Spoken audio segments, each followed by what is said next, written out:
.45 auto, because shooting twice is silly.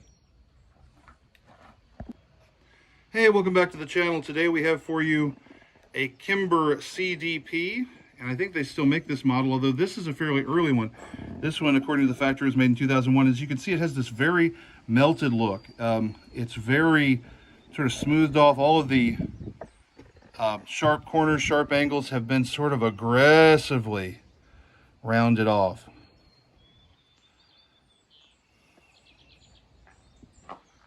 And that was a popular thing to do back about 20 years ago, 25 years ago.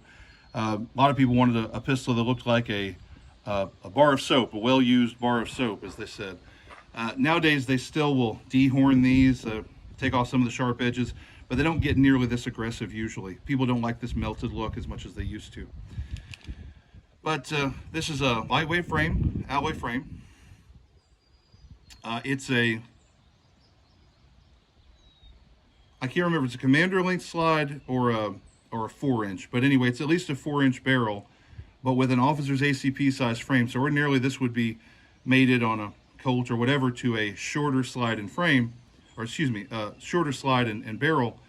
But in this case, they've gone with a slightly larger barrel, and I think it's nicely proportioned with this size of a frame. In fact, at first I didn't realize I was holding a smaller frame until someone pointed out, and I realized, oh yeah, I can't quite get my whole hand on here. The extended base pad on the magazine makes it seem longer than it really is, but it's got some Wilson Combat grips, which are very nice, but of course it's not a Wilson Combat pistol. This one's a Kimber. This one does not have I don't know if you can actually see in there. It does not have a firing pin safety, which some people would call a Series 70 style slide, but it's not Series 80 or Series 90 style. It's a little more old school, and I like that. I'm not even 100% sure that Kimber, when this was made, was yet offering a firing pin safety, or if they did that later. This one was made, if I recall correctly, in January of 2001, so this barely made it into the new millennium. If it had been made just a few weeks earlier, it would have been made in the last millennium. So it is, by our standards today, kind of old school. It's got the skeletonized trigger, and of course very common, beaver tail grip safety and skeletonized hammer and lowered and flared ejection port and these sort of Novak style night sights. The night sights are dead long since, of course. Grips held on with these hex head screws. It's got an extended safety, but it's not ambi. This is pretty much set up the way I like a carry pistol set up. I do not shoot 1911s with alloy frames a lot. I usually shoot them with steel frames and usually with full-size frames. This will be the first time that I've shot an officer's ACP size frame that I can recall, and certainly in aluminum. I have a couple of para-ordnance guns that have shorter frames, but they're wider bodies, so they're not really the same dimensions as officer's ACP from Colt. But this one should be the same dimensions. Because it is officer's ACP dimensioned, the magazines are just a little bit shorter. This one should hold 7+1. A lot of them hold 6+1 instead of the familiar 8+1 that you get with so many full-size 1911 mags now. Anyway, I'm excited to try this. This does have an internal extractor, as John Browning intended, as God and John Browning intended. Some of the Kimbers have external extractors. Oh, and I guess I should address the elephant in the room, which is the Kimber name. Kimbers have a reputation for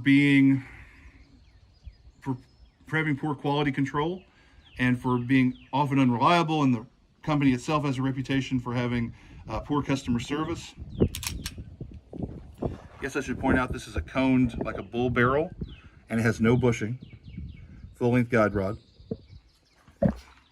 Anyway, I do not usually recommend that people go out and buy Kimbers because so many of their products are problematic, and then when you have a problem and you try to, this is anecdotally, I've not done it myself, when you try to contact the company for help, they're not very helpful. That's what people tell me. Even people who are in the gun business who've been doing this for decades, they say, Kimber, there's hardly any point in calling them on the phone. They don't want to, once they got your money, they don't want to know you anymore. They don't care. Don't know if that's true. They've been friendly on the phone with me, but I haven't been asking them. All I've asked them is things like, when was this pistol made, and not, hey, can you fix my pistol because it isn't working. So I don't know. Don't know what to tell you, but I would not generally recommend that somebody go buy a Kimber. However, a lot of people will say that Kimbers were way better back 20, 25 years ago, 30 years ago. I will tell you this, the Kimbers that I've owned and shot, I think have all been made prior to 2011 or 12. Well, okay, I shot a little Micro 9 compact that was great this winter, and it's a relatively recent production. So, you know, it's a sample size of one. That one I got lucky, but I don't know if you would get lucky. But most of the Kimbers that I've owned and or shot over the years have been guns that were made prior to about 2011 or 12, most of them prior to about 2005 or 6. This is a 2001 gun. I have high hopes that this is going to work well. Kimber's reputation is that back then they made better stuff and their quality has slipped since then. So I fully expect this one to work well. The other good thing about Kimber is if you're buying a fairly, not like the Micro 9 or something proprietary to them like one of their revolvers, but if you're buying something like a government model 1911 or even this one, there's nothing proprietary Kimber about this. Every gunsmith who works on 1911s will recognize this, be able to get parts for it. It's got parts commonality or interchangeability. That is not a ramped barrel, by the way. I was just curious, thinking, was it ramped or not? But it's got interchangeability with Colt, with Wilson Combat, obviously with Springfield. You can buy anybody's parts and make them work with this gun. Internal extractor, so it's not one of the crazy Kimber external proprietary extractors. Beaver tail, grip safety, mainspring housing, hammer. All of this stuff is very standard, so you can just swap it out. So even if Kimber won't help you, you can find a gunsmith who can fix this and replace it. If you have some defective part, he can replace it with a better part. If you get one of these at a good price, you're not risking a lot, because even if Kimber would never help you, and I don't know if they would or not, even if Kimber won't help you, somebody else can. Somebody else can fix this. But if you buy something that's proprietary to Kimber that nobody else makes, they might be the only source for parts, or the only people who know how to get it to work, if they can even get it to work. Every gunsmith who's worth his salt knows how to work on a 1911, at least in the US.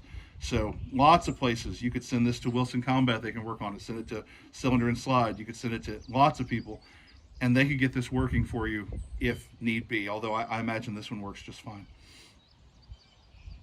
So bear that in mind. If you're thinking about a Kimber, maybe something that other people make too, for which you can get parts. Okay, as in my other recent 45 auto videos, I am shooting somebody else's reloads, mystery ammo. This certainly appears to be 230 full metal jacket, a variety of head stamps for the cases, and I am not recommending that you go shoot somebody else's reloads, mystery reloads, but these were provided by Robert. So far they've been great, actually. There's a note in the box that says 314.97, so they're sneaking up on 30 years old. 230 grain jacketed round nose is how he labeled this. 5.7 grains of Winchester 231, 760 feet per second. I'd believe that velocity number based on what I've been getting. I haven't checked velocity, but in terms of recoil and how far the empties get ejected and so on, yeah, that's probably reasonable. But that's what I'm shooting. That's what it claims to be. Don't know who loaded these back in the day. He may not even be with us anymore. Sir, if you loaded these back in the day, I salute you, because you did a fine job. These have been giving me good accuracy in the pistols I've tested. Reliable. I have absolutely no complaints about this ammo. Let's try it. By the way, I opened with this sort of snide remark about 45 auto and being better than 9 Luger, whatever. I don't really have a dog in that fight. I like 9 Luger, I like 45 auto. I think, and I don't hear people argue about it the way they used to, but I think not only is shooting twice silly, but it's kind of silly to have that caliber debate, that argument. They both work. Pick one that you like. I like 9 Luger just fine. 9 Luger's cheaper to shoot and it kicks less, so I shoot more 9 Luger. But I like 45 auto also, and I still like 40 Smith & Wesson. Fight me. I like 10 millimeter. I like 38. I like a lot of cartridges. They work. Many of them just about all of them have their place, really. Even 32 French long. Looking at you, Ian. you know, I'm not suggesting that you need to go out and buy a 45 auto because it's terrific, or that you should avoid it because it's terrible. It's a pistol cartridge. It does what most of them do. It works. I like it. I like 9 Luger about as well as 45 auto. I mean, they both work.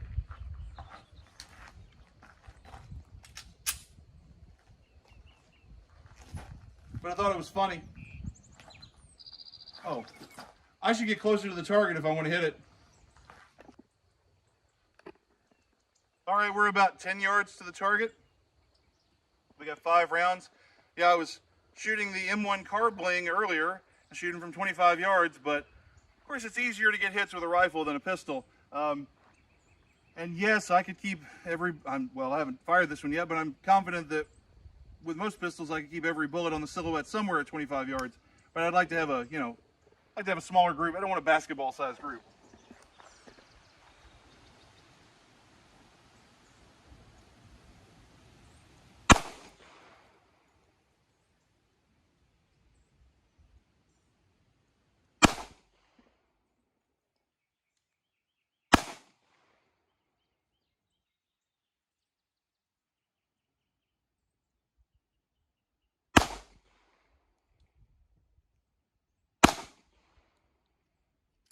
Look at the target. Our hits in no particular order, 1, 2, 3, 4, 5. I could tell that I jerked the trigger on this. As soon as I pressed the trigger, I knew that I had screwed up. So really, this is our group. And for 10 yards, for me, that's quite good. Obviously, it's just a little low and left. So these sights are not really perfectly regulated for that ammo. But man, that's more than good enough for self-defense. It's way well within the A zone. I mean, we could have an A zone half that size. It would still be in the A zone. So we could almost cover that. If we're talking about this group and excluding the flyer, I mean, we could cover that with a business card. We'd cover it with a playing card.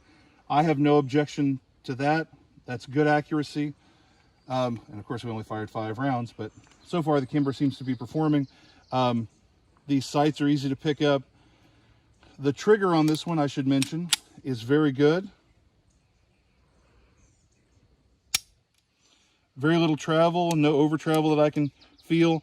One of the things people like to complain about Kimber, I don't hear people complain about the triggers on them, and I don't have any complaints about the triggers. I've shot several Kimbers recently on the channel, and boy, they have really good triggers. So you can complain about Kimber all you like, and that's fine, and that's valid, but boy, they have wonderful triggers. I like the triggers. I like the feel of them.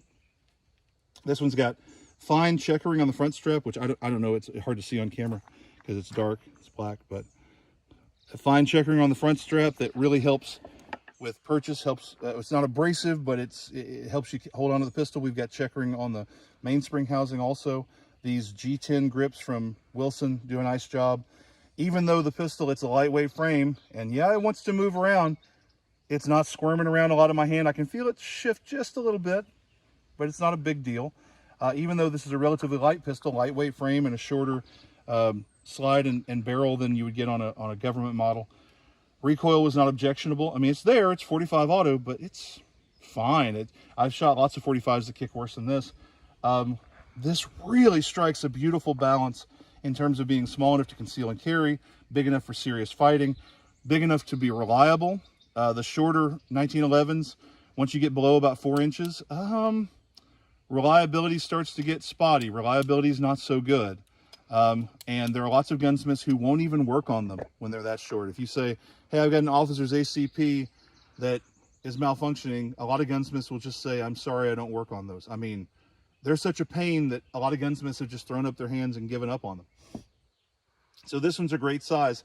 It's the right size to be reliable. It's light enough that it's easy to carry. It's heavy enough, it has the ergonomics that it's not punishing you in recoil. It just really hits a sweet spot. It really strikes a beautiful balance. Great trigger, easy safety that's easy to manipulate.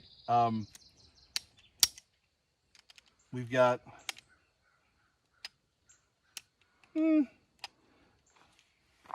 I guess we're pushing that grip safety in about halfway to get it engaged, which is okay. That's fine. I don't want to have to squeeze it all the way down to get it engaged, or disengaged, maybe I should say. The This one kind of does everything well. I have no complaints about this. Again, you want to complain about Kimber, that's valid. I don't see why you'd complain about this. This particular Kimber is great. Back in 2001, they apparently still knew what they were doing. And oh, this is out of their custom shop, it says. That's pretty cool. Am I gushing? I feel like I'm gushing about this pistol. It really is really quite good. As a carry pistol, it leaves very little to be desired. If you like a 1911, which I do, if you like 45 auto, which I do, boy, it's hard to beat this. This has got the half cock notch. It doesn't have that sort of one back position that the Colts have, old-fashioned half cock notch. Not that it matters all that much. It's just,